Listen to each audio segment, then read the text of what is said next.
बिस्मिल्लाहिर्रहमानिर्रहीम। अस्सलाम वालेकुम स्टूडेंट्स, आज हम फिजिक्स क्लास 10 के बाब नंबर 13 साउंड के मशक के ये कसीरुल इंतखाबी सवालात यानी MCQs करेंगे। तो फर्स्ट हमारे पास है साउंड के पैदा होने के लिए क्या ज़रूरी है?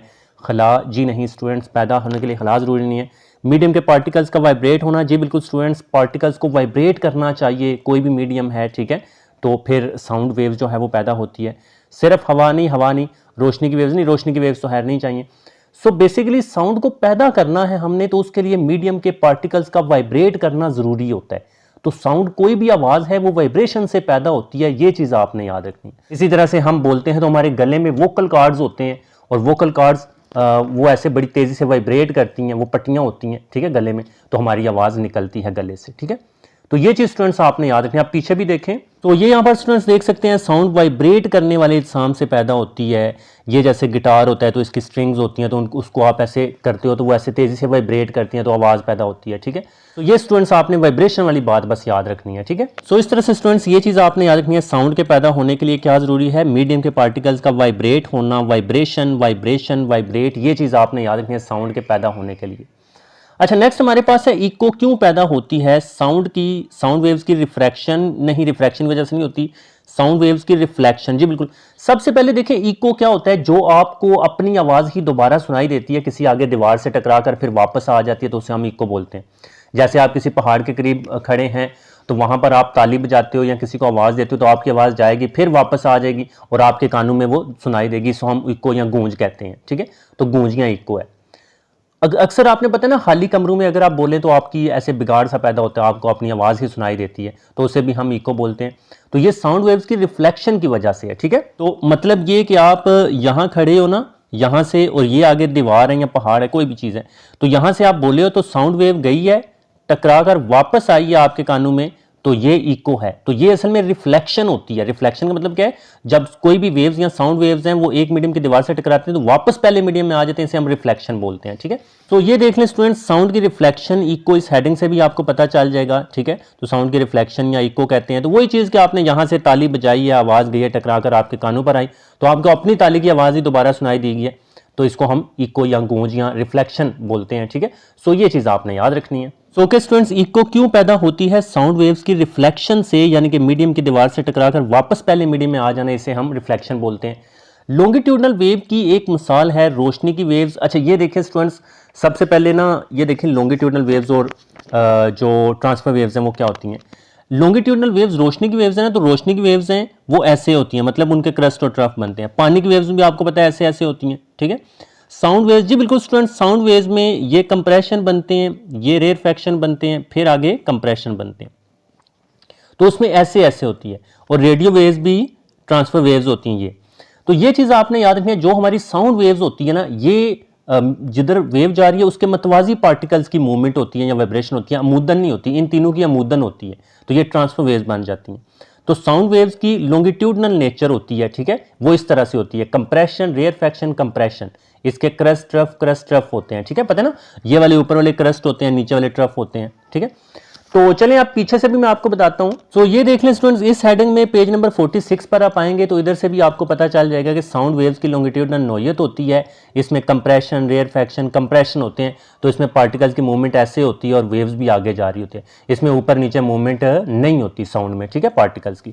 So sound waves longitudinal waves होती हैं। सो लॉन्गिट्यूडनल वेव की एक मिसाल है साउंड वेव, ये चीज़ आपने स्टूडेंट्स याद रख लेनी है, ठीक है। अच्छा, नेक्स्ट है, साउंड किस मीडियम में सबसे तेज सफर करती है? ठोस में, ठीक है। तो अगर मैं आपको बताऊं ना, यहाँ पर तो गैसेज जो होती हैं ना, उसमें पार्टिकल्स बहुत दूर दूर होते हैं, जैसे ये गैसेज है। अच्छा, माया में क्या होता है? माया में पार्टिकल्स थोड़े करीब होते हैं, हाँ ऐसे, लेकिन उनमें फिर भी खाली जगह होती हैं। और ठोस में क्या होता है? ठोस में पार्टिकल्स ऐसे जुड़े हुए होते हैं, करीब करीब होते हैं, लाइक जैसे ये मैं बना रहा हूँ, उनके दरमियान कोई खाली जगह नहीं होती, तो ये ठोस में पार्टिकल्स ऐसे होते हैं। तो अब ये देखें ना, ठोस में स्पीड ज़्यादा क्यों होती है स्टूडेंट्स? क्योंकि पार्टिकल्स करीब करीब है ना, तो जब यहाँ पर कोई वेव टकराएगी तो ये पार्टिकल अगले पार्टिकल्स को धक्का देंगी, तो साउंड बड़ी तेज़ी से आगे मुंतकिल होगी। हाँ, क्योंकि आपको पता है ना, पुश ही करना है ना, तो पार्टिकल्स तो जुड़े हुए हैं ना, तो आगे बड़ी जल्दी इफेक्ट इसका जाएगा। और खला में तो खैर कोई चीज़ होती नहीं है, खला में कोई चीज़ स्टूडेंट्स नहीं होती। तो ये चीज़ आपने याद रखनी है। ये हमारे पास गैस है, ये माया है, और ये ठोस है, ठीक है। और ये खला है, खला में कोई चीज़ नहीं। तो ठोस में पार्टिकल्स करीब करीब होने की वजह से आवाज़ बड़ी जल्दी इधर से गुजर जाती है, ठीक है। ये पार्टिकल्स धक्के देंगे अगले पार्टिकल्स को, बड़ी जल्दी वाइब्रेशन मुंतकिल हो जाएगी और इसमें तो टाइम लगेगा। ये पार्टिकल्स वहां जाएगा, उसको धक्का देगा, काफ़ी टाइम लग जाएगा। ये पार्टिकल्स भी वहां पहले जाएगा, फिर उसको धक्का देगा, टाइम लगेगा। तो ठोस में साउंड की स्पीड सबसे ज़्यादा होती है। ये चीज़ मैंने आपको फिगर से भी एक्सप्लेन करवाई। अब स्टूडेंट्स पीछे देखें, ये स्टूडेंट्स देखें जो साउंड की स्पीड है वो मीडियम के नोयत पर इन्हिसार करती है, मुख्तलिफ होती है। माया में गैस के मुकाबले में 5 गुना तेज़ सफ़र करती हैं और ठोस में गैस के मुकाबले में 15 गुना तेज़। तो सबसे ज़्यादा ठोस में होती है, ठीक है। 15 गुना ज़्यादा है गैस की निस्बत ठोस में। अब नीचे भी ज़रा अगर आप देखो ना, गैस में मतलब कोई भी हवा है, जैसे हवा में 330 है ना, ये गैसेज है। अगर नीचे हाइड्रोजन देख लें तो 1290 है। नीचे आए मायात में देखें 1498, 1531 है, मतलब ज़्यादा हो रही है। तो सबसे कम किस में है? सबसे कम गैसेज में स्पीड है, फिर उससे ज़्यादा मायात में। और ठोस में देखें यहाँ ज़रा, ये कितनी ज़्यादा हो गई हैं। देखें 5960 है स्टील में, आयरन में 5950 है, ठीक है, ऑलमोस्ट 6000 है। तो ठोस में स्पीड सबसे ज़्यादा होती है, ये चीज़ आपने याद रखनी है, ठीक है। तो इस तरह से स्टूडेंट्स साउंड किस मीडियम में सबसे तेज़ सफ़र करती है? ठोस में, ठीक है ना। ये ऑप्शन जी सेलेक्ट करना है। अच्छा नेक्स्ट देखें स्टूडेंट्स, हवा में साउंड की स्पीड कितनी होती है? 150 मीटर फी सेकंड जी नहीं, 330 से 350 मीटर पर सेकंड जी बिल्कुल। तो ये वाला ऑप्शन स्टूडेंट्स करेक्ट है। जो साउंड मतलब हवा में जो साउंड की स्पीड है वो 330 से 350 मीटर पर सेकंड के दरमियान कहीं भी हो सकती है। मतलब 333 भी हो सकती है, 340 भी हो सकती है, 330 भी हो सकती है, 343, 345, 350 तक हो सकती है, ठीक है।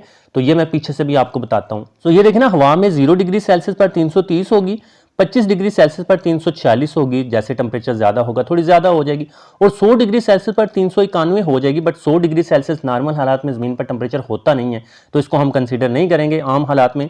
तो खैर आम हालात में 330 से 350 के दरमियान कहीं भी हो सकती है, ठीक है। तो कि स्टूडेंट्स हवा में साउंड की स्पीड करीबन कितनी होती है? 330 से लेकर 350 मीटर पर सेकंड। तो ऑप्शन बे को आपने सेलेक्ट करना है। नेक्स्ट हमारे पास है, इमारतों के डिज़ाइन में सूती तहफ़्फ़ुज़ की अहमियत क्यों है? सूती तहफ़्फ़ुज़ का मतलब क्या होता है? आवाज़ को जज़ब करना, जो शोर होता है उसको कम करना, ठीक है। शोर को कम करना, इको वगैरह को कम करना, ठीक है। शोर की आलूदगी बढ़ाने के लिए जी नहीं, इको को कम करने जी बिल्कुल। इको आपको पता है गूंज होती है ना, जो रिफ्लेक्शन होती है, बिगाड़ होता है साउंड में, उसको कम करना। और साउंड के म्यार को बेहतर बनाने के लिए जी बिल्कुल, ताकि शोर ना हो और साउंड का म्यार अच्छा हो, इको भी कम हो। साउंड को बुलंद करने के लिए नहीं, बुलंद नहीं किया जाता इससे, साउंड की रफ्तार बढ़े, रफ्तार का कुछ नहीं है, ठीक है। तो इको को कम करने और साउंड के म्यार को बेहतर बनाने के लिए पीछे देखते हैं। तो ये देख लें स्टूडेंट्स, इमारतों का सूती तहफ़्फ़ुज़ होता है, ठीक है। इसमें अगर आप नीचे देखो तो इसमें अंजज़ाब कर लिया जाता है और बेशुमार रिफ्लेक्शन जिसे बाज़गस कहते हैं ना, वो बिगाड़ सकते, तो उसको कम से कम किया जाता है। तो बेसिकली इको को कम किया जाता है, तो मतलूबा साउंड को कम करने के लिए सॉफ्ट मसामदार मटेरियल्स इस्तेमाल किए जाते हैं और शोर को कम किया जाता है, इको को जज़ब कर लिया जाता है और साउंड की क्वालिटी को बेहतर बनाया जाता है सूती तहफ़्फ़ुज़ के जरिए, ठीक है। तो इस तरह से स्टूडेंट्स इमारतों के डिज़ाइन में सूती तहफ़्फ़ुज़ की अहमियत क्यों है? क्योंकि ये इको को कम करती है और साउंड के म्यार को बेहतर बनाती है, ठीक है। ऑप्शन बे सेलेक्ट करना है। अच्छा, एक नॉर्मल शख्स के लिए सुनी जाने वाली फ्रिक्वेंसी की रेंज कितनी है? 20 वाली बात याद रखनी है। 20 हर्ट्ज से लेकर 20,000 हर्ट्ज तक होती है और हज़ार की जगह हम किलो लगा सकते हैं। ये जो किलो है इसका मतलब 1000 होता है, ठीक है। तो 20 हर्ट्ज से लेकर 20 किलो हर्ट्ज, 25 नहीं है, 30 से 30 किलो हर्ट्ज भी नहीं है, ठीक है। आप पीछे से देखें तो ये देखें जो काबिल स्मार्ट फ्रिक्वेंसी है 20 हर्ट्ज से लेकर 20,000 हर्ट्ज। तो आपको पता है ना ये 1000 है, तो इस 1000 की जगह हम किलो लिख सकते हैं, तो 20 किलो हर्ट्ज। तो 20 हर्ट्ज से लेकर 20 किलो हर्ट्ज, ठीक है। ये चीज़ आपने याद रखनी है। तो ओके स्टूडेंट्स, जो नॉर्मल शख्स के लिए सुनी जाने वाली फ्रिक्वेंसी की रेंज है वो 20 हर्ट्ज से लेकर 20,000 हर्ट्ज या 20 किलो हर्ट्ज है। तो ऑप्शन बे को आपने स्टूडेंट सेलेक्ट कर लेना है, ठीक है। So okay students, I hope आपको इन एमसीक्यूज की अच्छी तरह समझ आई होगी। इस चैनल को सब्सक्राइब कर दें, वीडियो को भी लाइक कर दें। अपना बहुत ज़्यादा ख्याल रखिएगा, दुआओं में याद रखिएगा। अल्लाह हाफिज़।